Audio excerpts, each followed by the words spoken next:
Hello student, कैसे हैं? अच्छे हैं। तो आज हम लोग जो है यह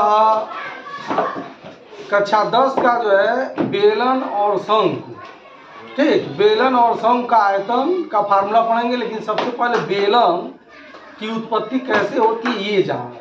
तो बेलन को समझने से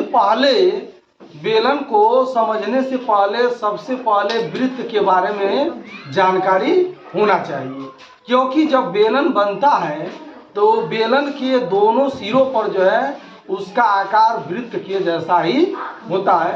तो सबसे पहले हम लोग क्या करेंगे, वृत्त के बारे में जानना।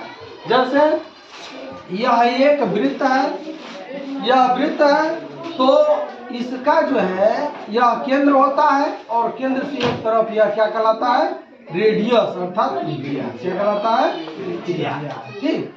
और इसी को अगर जो इधर आगे बढ़ा देते हैं यही क्या कहलाता है, इसका व्यास कहलाता है। मान लीजिए ये है और यह बी है, वो है तो ए ओ बी बराबर यही क्या हो गया, व्यास हो गया।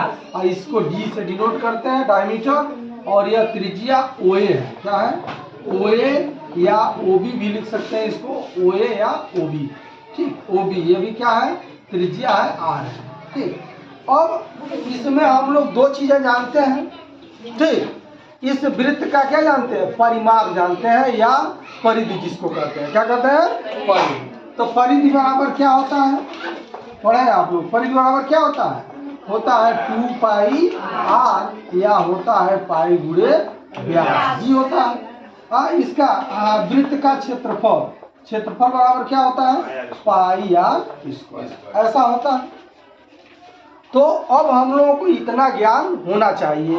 अब अगर जो कह है कि एक वृत्त है और इसका जो है व्यास 14 सेमी है, अर्थात डी बराबर क्या है, 14 सेमी है, तो त्रिज्या कितनी होगी, तो हम लोग जानते हैं आर बराबर होता है डी बाई टू। डी का आधा करेंगे तो क्या हो जाएगा, आर बराबर हो जाएगा 14/2।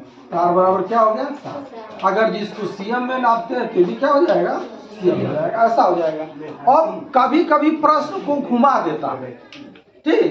अब कैसे घुमाएगा अभी बता रहे हैं, सभी लोग ध्यान दें। अब अगर जो कह दे कि वृत्त का क्षेत्रफल ज्ञात कीजिए तो क्या हो जाएगा, क्षेत्रफल ए बराबर क्या हो जाएगा, पाई का मान क्या रखेंगे आप, पाई का मान 22/7। त्रिकोणमिति में पाई का मान कितना रखेंगे, 180, ठीक।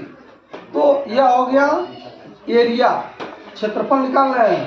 इस वृत्त का क्षेत्रफल ए बराबर क्या हो जाएगा, पाई 22/7 हो गया पाई का मान। और आर का मान कितना है, 7 में, देखिए 7 है, तो आर स्क्वायर है, क्या हो जाएगा, 7 गुणे 7, ये वो 7 से 7 कट जाएगा। तो ये बराबर कितना हो गया, 7 दूनी 14 को 4 हासिल, 7 दूनी 14 15, 154 सीएम स्क्वायर हो जाएगा, ठीक। इसी तरह से अब कौन है, इस वृत्त की परिधि ज्ञात कीजिए। तो परिधि क्या हो जाएगा, सर्कुम्फ्रेंस अर्थात परिधि।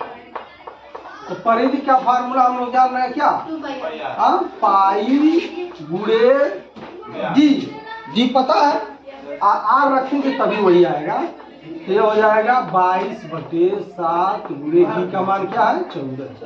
तो 7 कहने 7 दूनी 14, 22 दूनी 44, ये हो जाएगा। अब प्रश्न को घुमाता है, क्या कहेगा कि एक बेलन है जिसके आधार का क्षेत्रफल इतना है या आधार की परिधि इतना है। मान लीजिए कह दिया कि एक बेलन है जिसका आधार की परिधि कितना है, 44 सेमी है। तब त्रिज्या तो दिया नहीं है, व्यास तो दिया नहीं है, लेकिन जब तक हम व्यास निकालेंगे नहीं, त्रिज्या निकालेंगे नहीं, तब तक कैसे उसका आयतन निकालेंगे, दिक्कत है कि नहीं है। तो सबसे पहले हम लोग क्या करेंगे, यह परिधि दिया है तो परिधि का फार्मूला रखेंगे और यहाँ से क्या करेंगे, आर का मान निकाल लेंगे। और जब आर का मान निकल जाएगा तो अन्य चीजें निकालेंगे। अब देखिए, अगर जो हम लोग बेलन बनाते हैं तो देखिए यह दो सिरा जो है क्या है, वृत्त के जैसा है, गोल है कि नहीं है? हाँ, तो वृत्त के जैसा है। अब अगर जो हम लोग इसका आयतन निकालेंगे, इस बेलन का आयतन, तो क्या हो जाएगा? आधार का क्षेत्रफल गुणे ऊंचाई होगा। क्या हो जाएगा? आधार का क्षेत्रफल गुणे ऊंचाई। अगर जो वक्र पृष्ठ निकालते हैं तब क्या हो जाएगा? आधार का परिमाप या परिधि, आधार का परिधि या गुणे ऊंचाई हो जाएगा। ठीक, इस तरह से हम लोग बेलन के बारे में भी निकालेंगे। तब तक क्या आप लोग नोट कर लीजिए इसको, और बेलन का ये फार्मूला कैसे निकालते हैं ये देखा जाएगा। ठीक।